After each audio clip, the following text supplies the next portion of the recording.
La voie maritime la plus importante du monde vient de se taire. 153 navires traversaient chaque jour le détroit d'Ormuz. Pétroliers, méthaniers, navires de charge, les artères de l'économie mondiale, acheminant l'énergie vers chaque recoin de la planète. Puis, le 28 février 2026, tout s'est arrêté. L'Iran a claqué la porte. Et pendant des semaines, le monde a regardé avec incrédulité le point d'étranglement le plus important de l'histoire du commerce énergétique sombrer dans l'obscurité. Mais voici ce qui change tout. Les États-Unis viennent de répondre au blocus iranien avec une arme qu'ils n'ont jamais déployée au combat auparavant, une bombe de 5000 livres capable de faire trembler la terre, la GBU-72. Et en une seule nuit de frappe le long des côtes iraniennes près du détroit d'Ormuz, l'Amérique a réécrit les règles du conflit. Des sites de lancement de missiles souterrains qu'Iran croyait intouchables, enfouis sous des montagnes, dissimulés dans des tunnels, protégés derrière du béton armé, se sont effondrés sous le poids de bombes que le béton ne peut tout simplement pas arrêter.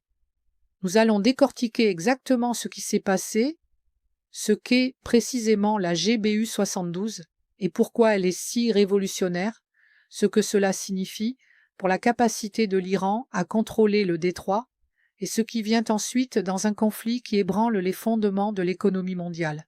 Voici le tableau complet.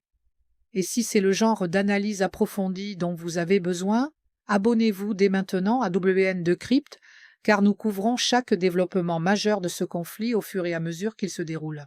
Commençons par l'ampleur de ce qu'Iran a réellement fait, car pour comprendre pourquoi les États-Unis ont réagi comme ils l'ont fait, il faut comprendre l'ampleur des dégâts économiques qu'Iran a déclenchés en fermant le détroit. Le détroit d'Ormuz mesure 21 miles de large en son point le plus étroit. Il se situe entre l'Iran et Oman, et à travers ces 21 miles transitent environ 20% de l'approvisionnement mondial quotidien en pétrole. Selon des informations de Bloomberg, près de 17,8 millions de barils par jour de pétrole et de carburant ont été perturbés depuis le début des hostilités.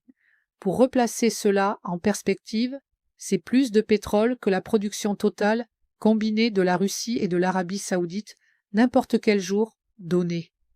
Quand le détroit se ferme, le monde ne ralentit pas simplement. Il commence à manquer de carburant.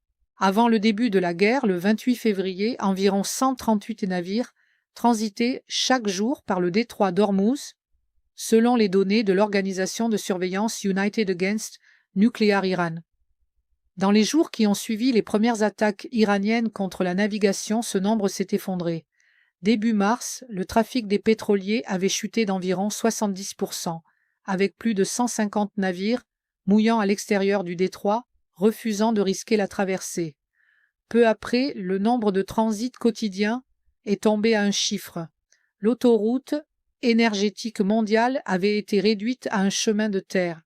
Les conséquences financières ont été immédiates et brutales. Le Brent a dépassé les $100 le baril le 8 mars pour la première fois en 4 ans, selon la documentation de Wikipédia sur la crise du détroit d'Ormuz de 2026, et a culminé à $126 le baril. Certains analystes mettaient en garde contre un pétrole à $200.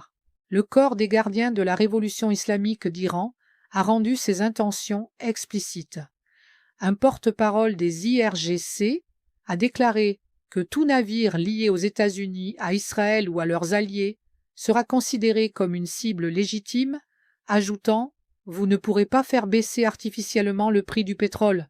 Attendez-vous à un pétrole à $200 le baril. » Christian Büger, professeur de relations internationales à l'université de Copenhague et expert en sécurité maritime, a déclaré sans détour à Al Jazeera « Pour le secteur du transport maritime en ce moment, il est impossible de traverser le détroit d'Ormuz, et s'il n'y a pas de signaux plus forts dans un avenir proche indiquant qu'ils peuvent au moins tenter de traverser le détroit, nous nous dirigeons vers une crise maritime majeure qui pourrait durer des semaines, voire des mois.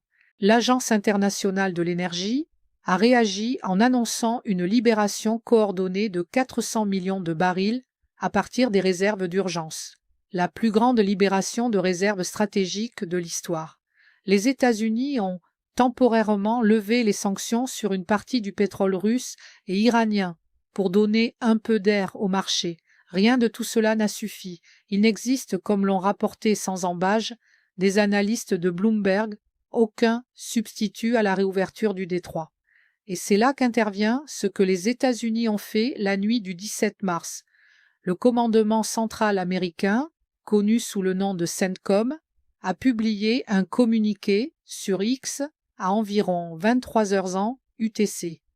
Il y a quelques heures, les forces américaines ont utilisé avec succès plusieurs munitions perforantes de 5000 livres sur des sites de missiles iraniens durcis le long des côtes iraniennes près du détroit d'Ormuz, a annoncé le CENTCOM.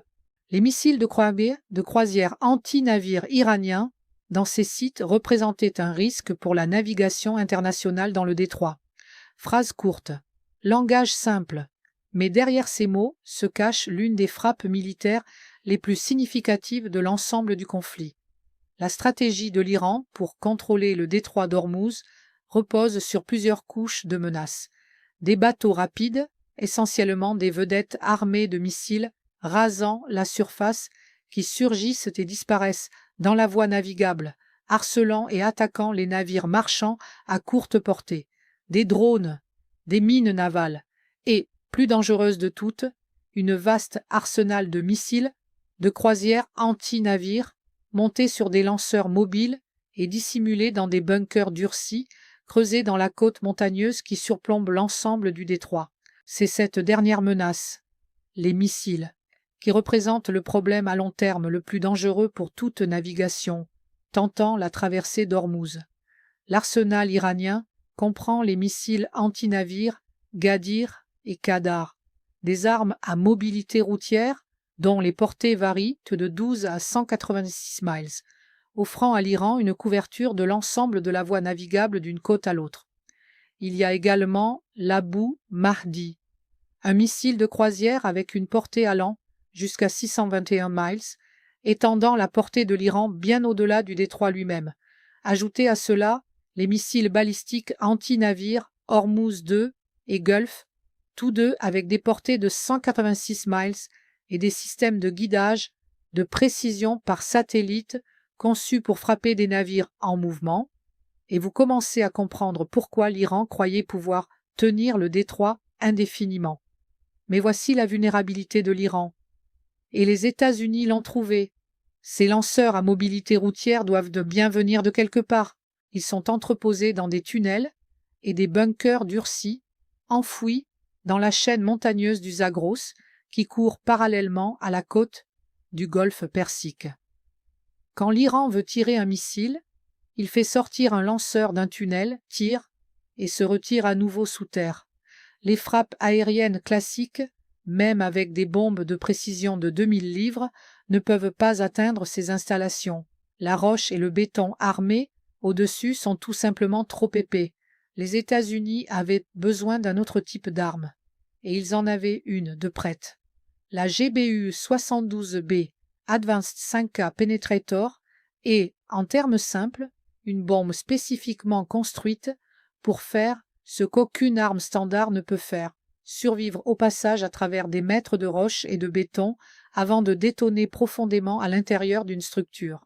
Comme l'a rapporté Air Force Times, citant la confirmation de responsables américains, la GBU-72 utilise un guidage GPS et une ogive à eau explosif optimisée pour la détonation post-pénétration. Elle a été développée pour remplacer la GBU-28, une bombe anti-bunker de 5000 livres entrée en service en 1991 et qui avait été le perforateur lourd de prédilection de l'armée américaine pendant plus de 3 décennies. La GBU-72 est une mise à niveau fondamentale. Selon James Culliton, le chef de programme de l'arme, la létalité devrait être substantiellement supérieure par rapport à des armes similaires héritées telles que la GBU-28. L'ancien expert du Pentagone, Chris Osborne, écrivant pour 1945, a expliqué les mécanismes en termes précis. La bombe plonge à travers 100 pieds de terre avant de détonner, piégeant son énergie explosive sous terre. Cette détonation souterraine concentrée ne se contente pas d'endommager ce qui se trouve à proximité de l'explosion. Elle fait s'effondrer systématiquement les structures souterraines qui l'entourent. Les tunnels s'effondrent, les salles de stockage sont détruites, les lanceurs de missiles sont ensevelis. Tout ce qui se trouve à l'intérieur devient inutilisable. Sur le plan technique, comme l'a rapporté The Warzone, la GBU-72 combine une ogive perforante BLU-138B avec l'ensemble de queues KMU-556 JDAM, la même technologie de guidage utilisée sur les bombes anti-bunker américaines de 2000 livres. Cet ensemble de queues combine des systèmes de navigation GPS et inertiels permettant à l'arme d'être larguée à distance de sécurité, ce qui signifie que l'aéronef qui la déploie peut rester bien hors de portée des systèmes de défense aérienne restants de l'Iran. Et ces défenses, comme l'a rapporté l'Alma Research and Education Center, avaient déjà été réduites à environ 15% de leur capacité d'avant-guerre par les frappes combinées américaines et israéliennes lors de l'opération Epic Fury et de l'opération Roaring Lion d'Israël. L'Iran finance également toujours ces opérations avec les revenus pétroliers générés pendant la crise. L'UANI a documenté que depuis le début de l'opération Epic Fury, l'Iran avait suivi au moins 27 chargements de pétrole iranien, dont 16 en provenance de l'île de Karg, représentant environ 38 millions de barils de brut iranien, générant un chiffre d'affaires estimé à plus de 3 milliards de dollars pour les IRGC, qui financent simultanément les opérations de missiles et de drones ciblant la navigation internationale. La flotte fantôme du régime iranien, des pétroliers qui coupent régulièrement leurs transpondeurs AIS, continue d'opérer activement, se dirigeant principalement vers son principal acheteur, la Chine. L'Iran saigne l'économie mondiale tout en remplissant simultanément sa propre caisse de guerre. La réponse de Washington a été d'escalader la pression dans plusieurs directions à la fois. Le président Trump a lancé un ultimatum de 48 heures à l'Iran, exigeant la réouverture totale du détroit, menaçant d'anéantir les centrales électriques et les infrastructures énergétiques iraniennes si le délai n'était pas respecté. Le porte-parole du gouvernement iranien, Mohamed Bakr Kalibaf, a répondu sur X en avertissant que toute frappe sur les infrastructures iraniennes déclencherait des attaques contre les infrastructures critiques, les infrastructures énergétiques et les installations pétrolières dans toute la région, ajoutant que les prix du pétrole resteraient élevés pendant longtemps. Trump a ensuite prolongé le délai de 5 jours, invoquant des discussions en cours. Aussi récemment que le 30 mars, Trump a déclaré publiquement que les États-Unis étaient engagés dans des discussions sérieuses avec ce qu'il a décrit comme un régime nouveau et plus raisonnable en Iran, une formule qui porte des implications significatives sur l'état de la direction intérieure iranienne suite au décès d'Ali Khamenei et d'autres hauts responsables lors des phases précédentes de l'opération Epic Fury. Comme le documente la mise à jour de navigation du 30 mars de l'UANI, le statut général de la voie navigable et de la sécurité de la navigation régionale reste non résolu. Voici ce qu'il faut comprendre à propos des frappes de la GBU-72 dans ce contexte. Il ne s'agissait pas simplement d'une réponse militaire punitive, c'était une intervention structurelle. L'objectif n'est pas de punir l'Iran, l'objectif est de démanteler l'infrastructure physique qui donne à l'Iran son emprise sur le détroit. Pensez à ce que fait réellement un site de missiles anti-navires côtiers. Il donne à l'Iran un droit de veto sur tout navire qui tente la traversée d'Ormuz. Même si les États-Unis maintiennent une supériorité aérienne sur la voie navigable, ce qu'ils font en déployant des A-10 Warthog pour traquer et détruire les embarcations d'attaque rapide en temps réel, comme l'a confirmé le général Kane lors de la conférence de presse du Pentagone du 19 mars, Les bateaux rapides peuvent être abattus un par un, mais une salve de missiles de croisière anti-navires tirés simultanément depuis des positions côtières durcies est une menace fondamentalement différente. Elle submerge les défenses ponctuelles. Elle oblige chaque navire à courir un gauntlet, détruire les bunkers, faire s'effondrer les tunnels, ensevelir les lanceurs, supprimer la capacité de l'Iran à menacer le détroit avec ses armes les plus capables, et soudainement, la position de négociation de l'Iran se rétrécit considérablement. Il a encore des drones, il a encore des mines de navales, il a encore des bateaux rapides. Mais l'élément le plus dangereux de son arsenal de menaces maritimes vient d'être systématiquement ciblé par une arme capable de l'atteindre sous terre.